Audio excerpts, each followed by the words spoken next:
Are we alone in the universe? Do aliens really exist? Are they visiting our planet? These are some of perhaps the most important questions of our time. The answers to these questions would forever change humanity.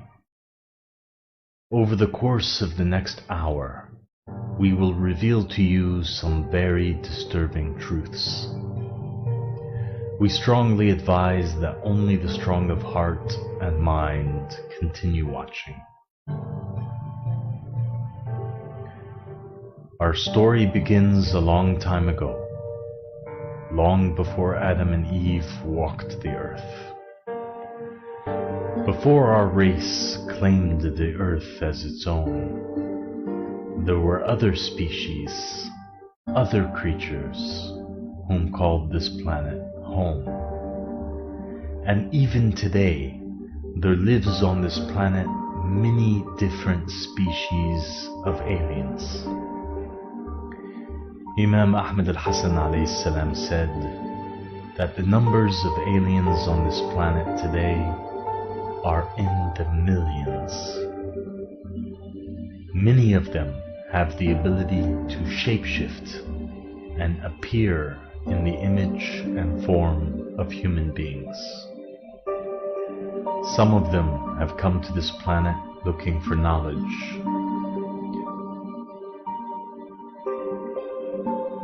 A great many of them have come to this planet with the intention of causing harm and havoc to human beings. It's a one-of-a-kind piece of property that just went up for sale in Buckeye. And its owner says whoever buys it will likely have a lot of unwelcome guests. Lauren Reimer went to check it out tonight. We have 4 bedrooms in the house. This seemingly peaceful Buckeye Horse property was recently put on the market. We have a 10-foot deep diving pool. According to its owner, John Edmonds, Stardust Ranch also has one quality you won't find anywhere else. Well, we have 2 alien portals. We have one in the front and one in the back. And through those portals, he says they often get otherworldly visitors. The grays, unfortunately, that we have run into in the house and on the property are anything but peaceful. He says he has the scars to prove it. I've killed 19 of them here on the property. So after 20 years of defending his property from extraterrestrials, They have large black bulbous eyes. Edmonds and his wife say it's time to move. It's going to go to somebody that understands the true nature of what's here. In 1996, a ranch in Rainbow Valley, Arizona was purchased by a man named John Edmonds, a psychiatric therapist, and his wife Joyce, an ex-FBI employee. It was a place of solitude and encompassed all that John needed. From the start, a series of out-of-the-ordinary events caused things to go in an unpredicted direction, causing the ranch to become one of the most unusual places in the world, where John saw an unknown man approach the ranch with a machete in hand. Being distant from any help, John himself went out to deal with the lurking stranger. This man claimed to live on the plot. John, hearing this, insisted he was crazy and that he should leave. The man then muttered something that would haunt John forever. "You are going to wish I was here. You are going to really be sorry. There are monsters on this property. I killed them." The man left, never to be seen by John again. Almost immediately from the day we moved in, we began to have strange experiences. John first started seeing mysterious lights in the sky, followed by orange orbs. That's when the uninvited guests arrived. Literally gray aliens that attacked animals. They were in the house. John described them as being 40 inches tall with large compound eyes similar to a fly, with grey reptile-like skin. Apparently they would invade his home at night in groups of 3. After many years of these recurring visits, his wife Joyce had claimed that she was frequently attacked and violated, saying she was unable to scream during the incidents. She also had visible signs of injury all over her body. Actually levitated her out of the bed in the master chamber, out into the parking lot, and tried to draw her up into a crash. John talked of instances of missing time and transportation, saying it was down to him being abducted. After reaching a limit, John bought a series of weapons of defense to protect his wife, animals, and the rest of the ranch. Even after he continued to use the ranch to look after rescued animals, such as horses and dogs. At times he would find his horses in a horrific scene, having been mutilated, their tongues and eyes ripped out, including an incident where 3 of his dogs died a week after attacking a grey, despite not sustaining any visible injuries. Another event followed when John's wife, Joyce, was being abducted. He went outside and fired his gun towards the greys that were next to a cone of light, firing until they retreated. Some might say John was insane, but this series of suspicious events doesn't end here. After stabbing and killing a grey, John had collected some fluid and tissue from the end of his sword. The entire body of the grey had disappeared as usual, but the remaining evidence had been sent off to Michigan, United States, to a biophysicist named W.C. Levengood for analyzing. The results showed that the fluid appeared to be pure hemoglobin, similar to samples collected from cattle mutilations linked to alien life. The blood did not match any other animal or human specimen. The skin sample appeared to look like cemented grass, but it was not grass. It was an animal-based material that has never been seen before. A story that adds credibility to John's claims is of the physicist Levengood, who was initially excited and interested in this case, but later dropped it and stopped all contact with John. Shockingly, not so long after, he was killed in a freak accident in his lab. Not so surprisingly, the grey samples had gone missing. John, having received many visits from the supposed Men in Black, tends to not give many interviews, but in one particular interview, John believes sight of the greys was captured in the background, right behind where he was sitting.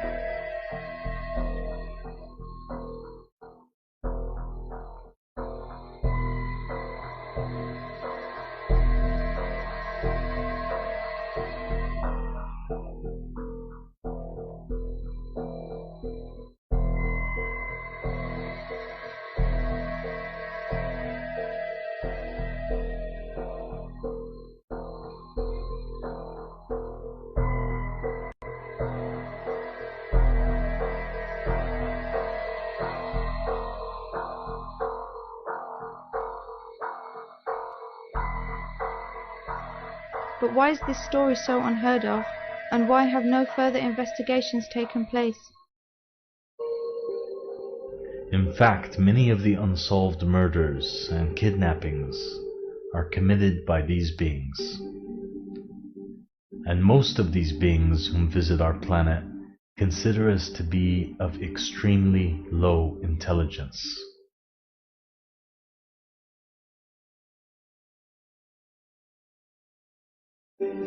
And in many cases, they do abduct people from this planet for testing.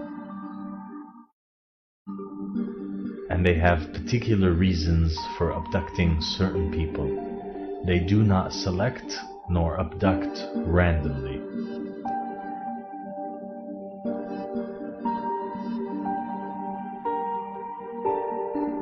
And most of the aliens whom have come to this planet come for sex.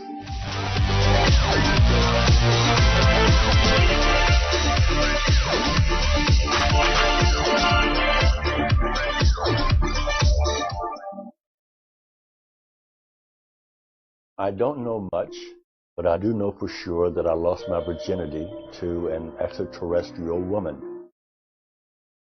My first encounter was when I was 8 years old, and I've been having them ever since. There were the Greys, the little hairy guy, an insect being, and then there was Crescent. They came into my bedroom and we flowed up. His eyes overpowered. You hurt me, you hurt me. I just lay down on the ground and she gets on top of me. Yes, it's real. No, it's not. It's just a dream. After I had done my first painting, I felt better. It was just a relief to get the images down on the canvas. Let's meet Stephanie Cohen. Stephanie claims that she is often visited by aliens who help to guide her through life. Not only does she claim aliens sneak into her room at night, she also says that she has sex with them and has out-of-this-world orgasms. At the stars at night, that's how prolific it is. Who is Ian the Octopus Man? Yeah, he's an octopus man. He stays quite close to me, sort of like a spirit kind of boyfriend, but not really boyfriend. I don't call it boyfriend, just a good spirit friend. And he happens to be from the octopus race. I mean, all of them indulge in insects, but particularly the cat people are extremely highly charged sexually. You know, and it's part of our culture, the cat people culture. Why don't they show themselves? Because then they're not into showing off. They're very quite reserved in themselves. Well, they have sex with you at a bus stop. That's not very reserved. No. What I mean is they don't show themselves to the world like that. They tend to deal on a personal level with individuals. Peter is a security guard and a devoted family man with a remarkable story to tell about an alien encounter that he claims left him with the Holy Grail: DNA evidence. No, what happened in 1992 was something you don't expect. And I've never had an experience or heard of experiences that have happened during the day. And this is 7:15 in the morning. I'm lying there and I feel like something jumped on the bed like a cat. As I sit up, I see sitting straddling me a naked blonde female and sitting on the corner of the bed. So say I'm lying here on the bed, she's straddling me there, and right on the corner here is another female.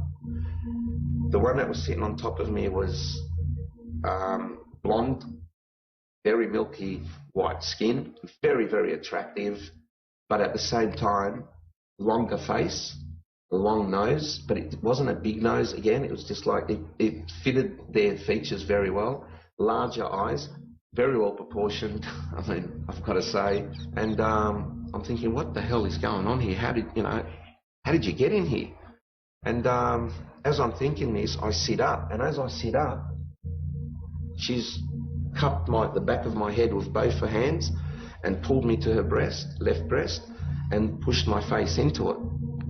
My defense mechanism, whatever you want to call it, and it's so out of thing with me, I took a little bite, I nipped, and I felt flesh, in my mouth.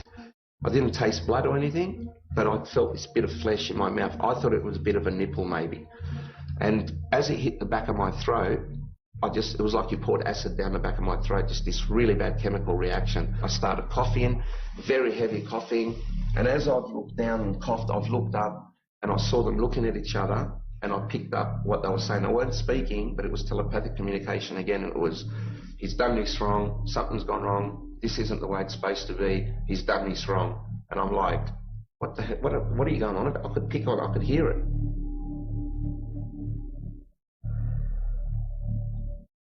I had an erection for like 6 hours afterwards, and it was pretty painful. And under my foreskin I found 2 hairs.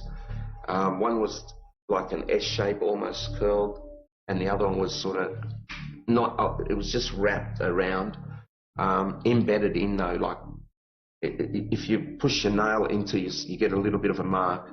That's what they were embedded. I could see that they weren't on the surface. And as I tried to take them off, peel them off, it was total agony. And so I knew it had to be from them. Peter released his sample for DNA analysis, which was conducted by a biochemist. The results that came back were extremely unusual. And mate, I was bombarded with phone calls from the scientists. Come to our house, took hair samples from me, hair samples from Vivian, blood from me. So it was starting to get like a forensic investigation. What they found was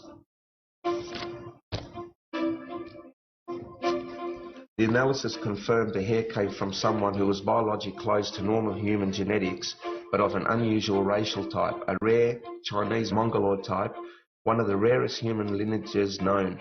that lies further from the human mainstream than any other except for African pygmies and aborigines. There was the strange anomaly of it being blonde to clear instead of black, as it would be expected from the Asian-type mitochondrial DNA. The study concluded the most probable donor, therefore, must be, as Curie claims, a tall blonde female who does not need much colour in her hair or skin as a form of protection against the sun, perhaps because she doesn't require it.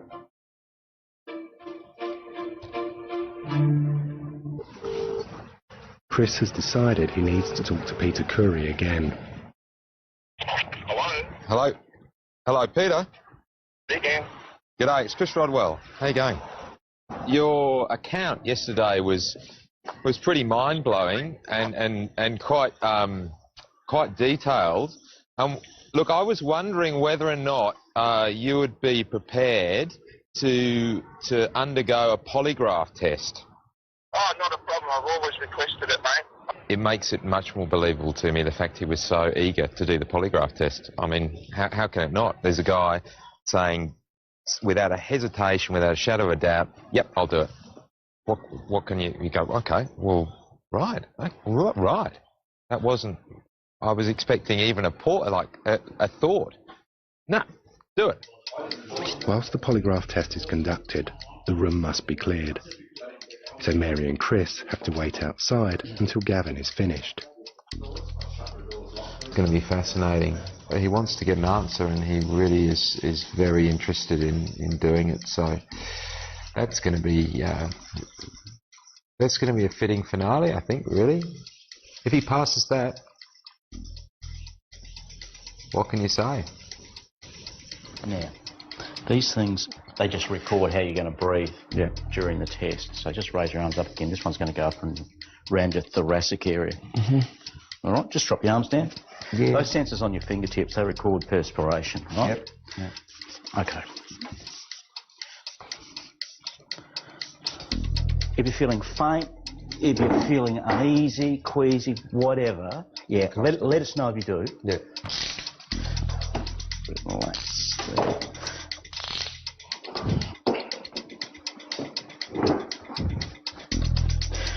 Okay, Peter, the test is about to begin. I'm now going to get you to close your eyes for me. Keep your feet flat on the floor. Don't move, and answer each test question truthfully. Is today Wednesday? Yes. Is your first name Peter? Yes. Do you intend to deliberately lie to any test question? No. Chris, Mary, I suppose you're going to know what the results were.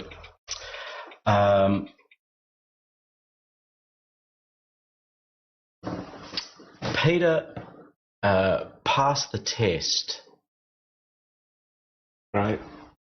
I'm happy. So, as far as I'm concerned, what he witnessed, there has to be some merit in that. The polygraph test has validated Peter's account of the events and reinforced his belief that the scientific community need to take this matter seriously. Look, I think the DNA went a long way to helping people believe. Hopefully with a polygraph to back it, people can then sit back and say, well, if the guy's not lying, there's got to be something there, you know, and if there's something there, and if it's 5% of all the reports around the world, if 5% of those reports are legitimate, and mine is part of that, then, geez, we've got a phenomenon we need to look at. I mean, the results actually haven't surprised me, because I've always believed Peter, and I know that he's got absolutely nothing to gain by saying something so incredible. Not only does there exist on this planet right now millions of aliens, but there also exists a large number of alien-human hybrids. Some of them know they are of alien origin, others do not. An alien-human hybrid is a child or the offspring whom is born as a result of sexual intercourse between an alien and a human. This is an image of a real alien-human hybrid, whom knows they are of alien descent. And the strange thing about this hybrid is that it is not a woman, but it is a male. The human DNA is particularly strong and overpowers the DNA of most aliens, and for that reason most of the hybrids born look like normal human babies. However, in some cases, generations later, after a human-alien hybrid is born, and they have children and grandchildren, the alien DNA sometimes surfaces somewhere along the line and causes a child descendant of the alien-human hybrid to be born with what modern medicine has classified as a disease. But in fact, it is just the alien DNA surfacing. One example of this are babies born with harlequin ichthyosis. Babies born with harlequin ichthyosis are actually descendants of an alien parent. The alien species which they are descendant of are called the Asur. The Asur are a species of aliens which have the ability to shapeshift into human form and are present on our planet today and have been present for quite some time. And support. He claims the situation is under control.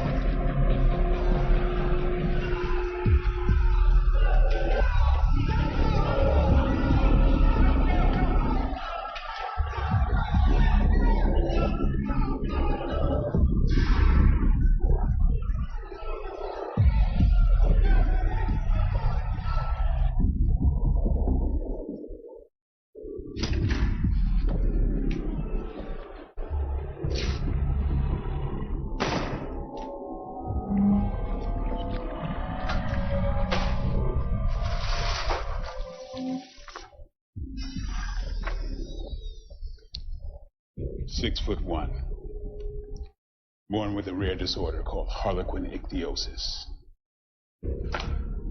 Skin produces too many cells, causing massive diamond-shaped scales that can't retain water.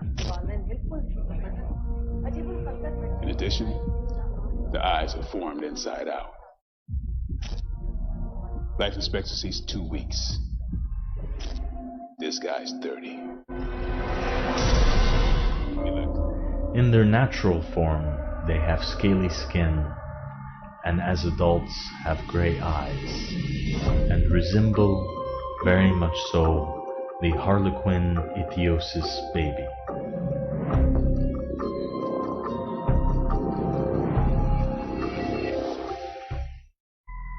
The universe is filled with life, and there are some aliens whom live their lives so fast that they are born and grow up and die within 1 day of our time length. There are other species of aliens who live on such a different frequency than ours that when they look at our planet, they see it as if it was empty of life, uninhabited. There are other species of aliens whom look primitive, and if you were to see them, you would consider them to be of low intelligence, but yet they are highly evolved and advanced spiritually. One species of aliens that have come to Earth come from the Sirius star system. They come from a planet called Kuthul, and it is a name in their language which means patience.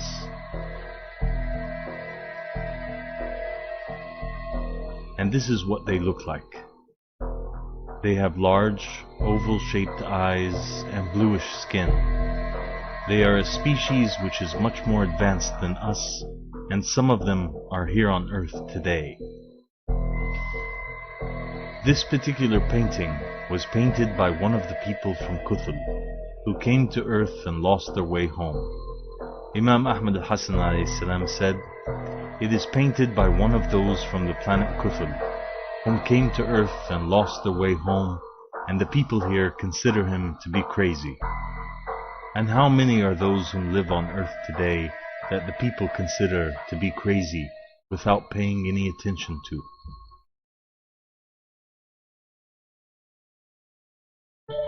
On Wednesday, May 9, 2001, over 20 military, intelligence, government, corporate and scientific witnesses came forward at the National Press Club in Washington, D.C.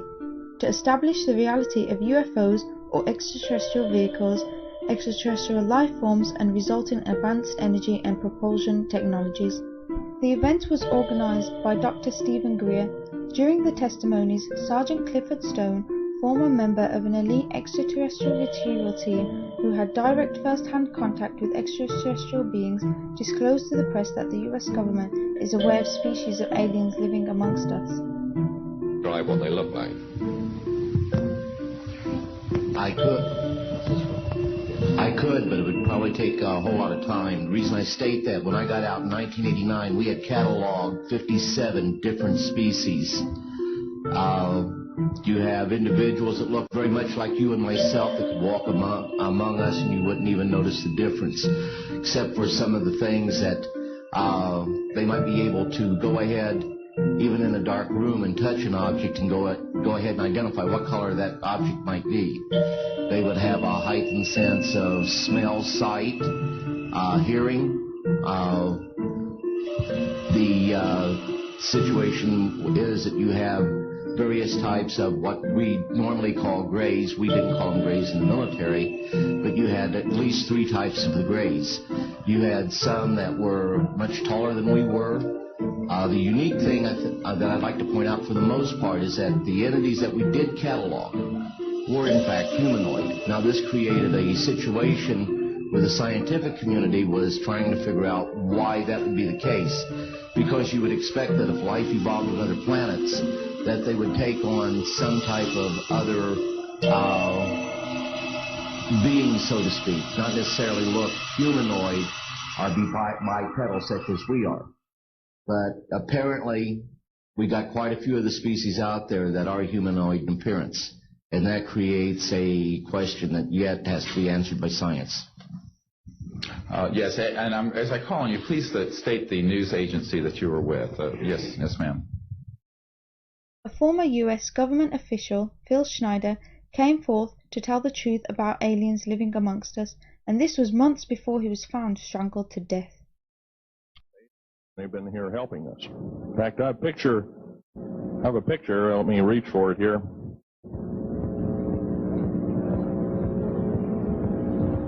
I have a picture of one of the aliens been working for the United States Pentagon for the last 58 years. His name is Val Valiant Thor.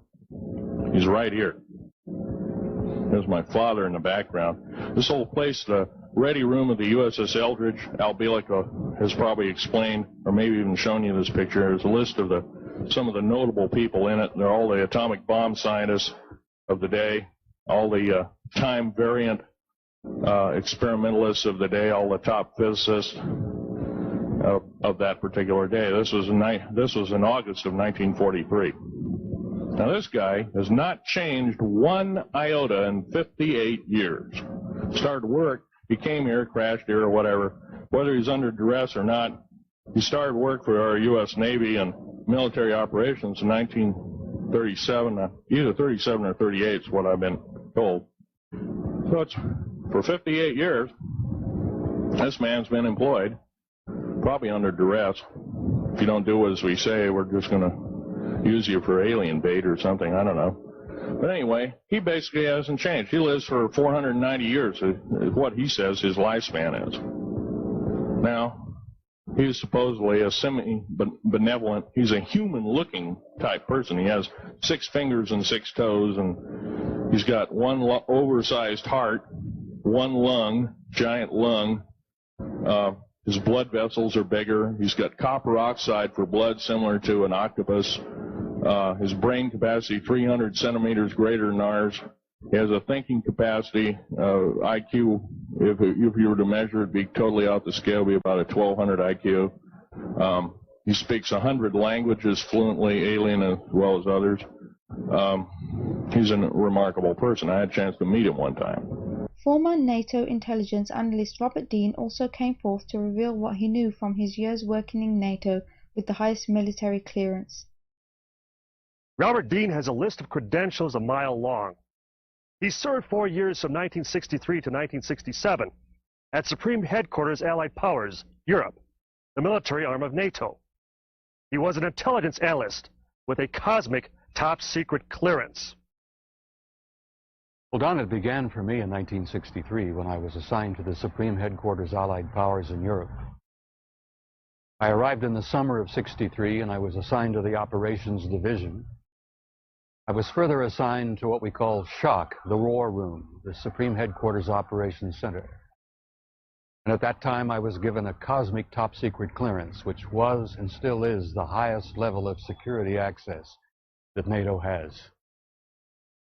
When I was assigned to the War Room, I learned that a study had been initiated in 1961, and everybody was talking about it. They were gossiping about it. And the subject was UFOs, and that intrigued me a bit. When that study was concluded in 1964, and it was published, and I was still working in the War Room at that time, I had access to this document. I had a chance to read it. And having been exposed to it, I must tell you honestly that my life has never ever quite been the same. Because I read first-hand reports, verifiable NATO military material that indicated that the UFOs were not only real, but they represented something far beyond anything I had ever imagined before. When the study was concluded in '64, they concluded that there were 4 different groups apparently coming and visiting us. Out of those 4 different groups, one group looked exactly like we do, so much so that they could sit beside you in a restaurant or in an airplane or in a theater, and you'd never know. And that particular point bothered the military guys a lot. Point being that some of these people from somewhere could be walking up and down the corridors of SHAPE headquarters, or they could be walking up and down the corridors of the Pentagon. One day at lunch, a lieutenant colonel made the remark, he says, "Jesus, do you realize they could even be in the White House?"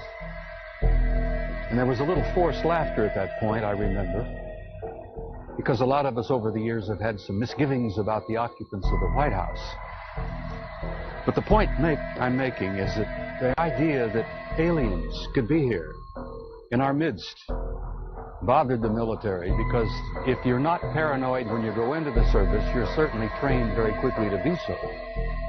It's the nature of the military mind, I think, to be paranoid. But that was only part of the story. The SHAPE conclusions in '64 were that there were 4 groups that we knew of. They were apparently interplanetary. Some very likely were interstellar.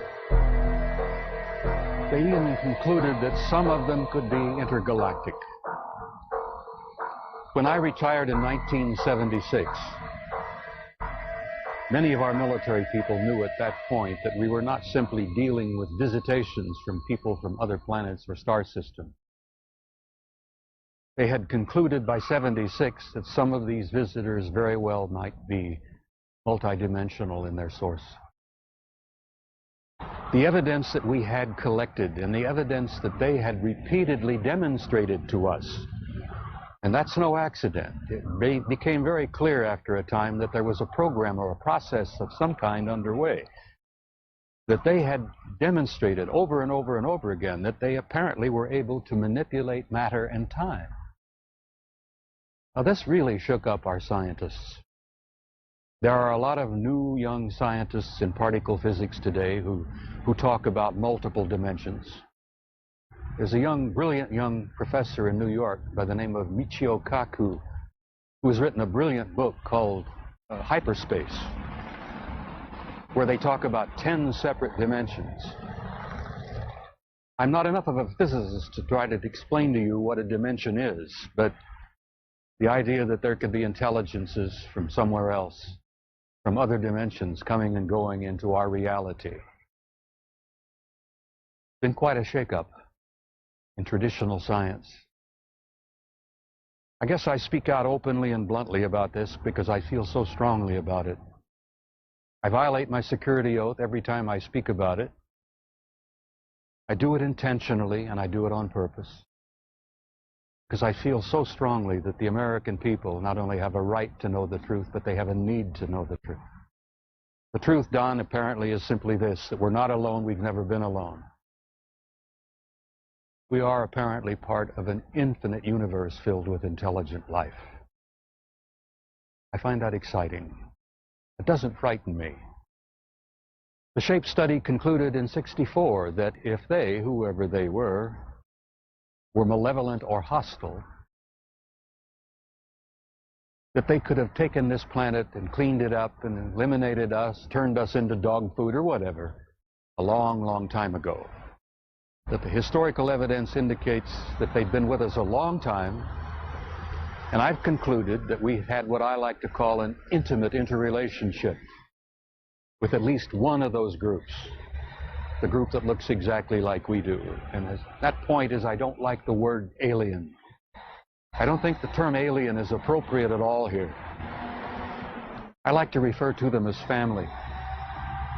We're related to them. I think they had a hand in our being here. And I think the time has come where we're about to meet our extended family.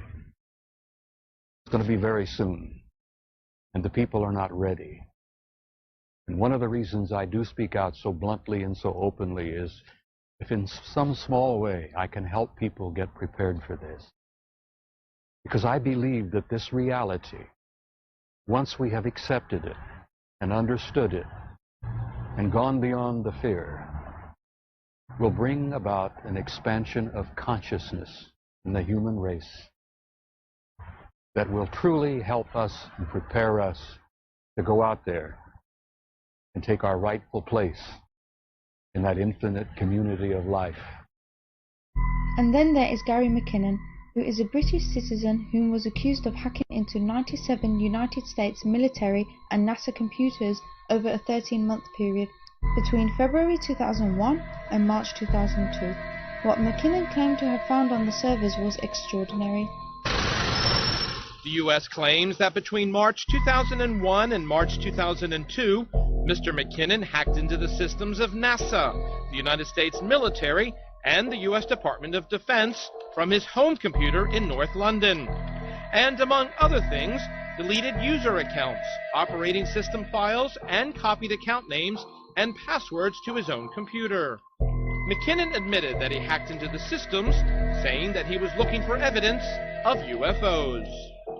Back to the most interesting matter at hand, what did he find in the way of UFO evidence? Well, he says he spent a year looking through these computer systems, and he found, he says, photographic evidence of photographic proof of alien spacecraft and the names and ranks of something he called non-terrestrial officers. He has not at this point shared those names with us. The first thing was documentation. I used a program called Land Search, I think, that once you had control over the domain, because you'd get control of domain controllers, so you own the whole network, basically. And Land Search could actually search all the files and folders on every machine. And obviously it's hard because things aren't going to be called secret UFO data.pdf, are they? So, but I'd scan and look for documents, etc., etc.